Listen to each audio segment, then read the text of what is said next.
गांव के सुदूर कोने पर एक अकेली झोपड़ी थी, जिसकी दीवारें समय की मार झेलती धीरे धीरे झुक आई थीं।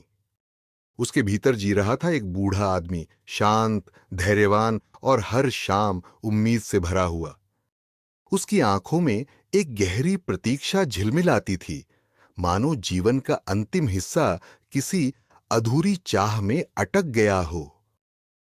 दिन का अधिकतर हिस्सा बूढ़ा अपने आंगन में बिताता, कभी बीने हुए खाट पर बैठकर सूरज को डूबते देखता, तो कभी झोपड़ी के टूटे दरवाजे पर बैठकर राह तकता।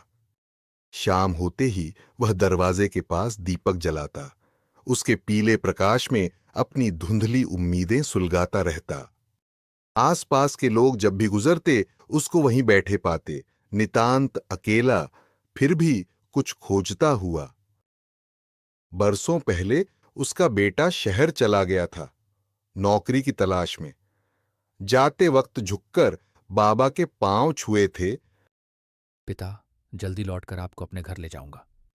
समय चलता गया, मौसम बदले, साल बदल गए। कुछ दिनों तक चिट्ठियां आईं, जिनमें बेटे की नई नौकरी, शहर की भीड़ और छोटी छोटी खुशियां समाई थीं। बूढ़ा हर पत्र को संभाल कर रखता, बेटा कब लौटेगा इसकी गिनती करता रहता। वह रोज उसकी चिट्ठी पढ़ता, बेटे के पोखर में उतरे बचपन को याद करता, उसके हिस्से की थाली सजाता, बिस्तर बिछाता और प्रतीक्षा करता। धीरे धीरे चिट्ठियां भी आनी बंद हो गईं। गांव के लोग ताने मारते, अब कौन लौटता है छोड़कर। लेकिन बूढ़े का विश्वास न डोला।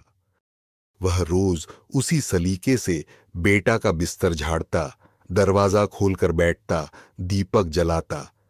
उसकी दुनिया बस बेटे और प्रतीक्षा में सिमट गई थी। एक दिन गांव के रास्ते शोर उठा। शहर से कोई बच्चा संदेश लाया था। भीड़ झोपड़ी के बाहर जुट गई। किसी सड़क दुर्घटना में उसका बेटा अब इस दुनिया में नहीं रहा। आसपास सब स्तब्ध हो गए। बूढ़ा चुप रहा, न बोला, न आंसू पोंछे। धीरे से उसके बेटे का पुराना लकड़ी का खिलौना उठाया, सीने से लगाया और वहीं आंगन की मिट्टी पर बैठ गया। उसकी आंखों से मौन आंसू बहते रहे, होंठ थरथराए। मैंने तुझे हमेशा लौटता हुआ देखा। तू क्यों नहीं आया बेटा? उस झोपड़ी में उस दिन के बाद दीपक कभी नहीं जला।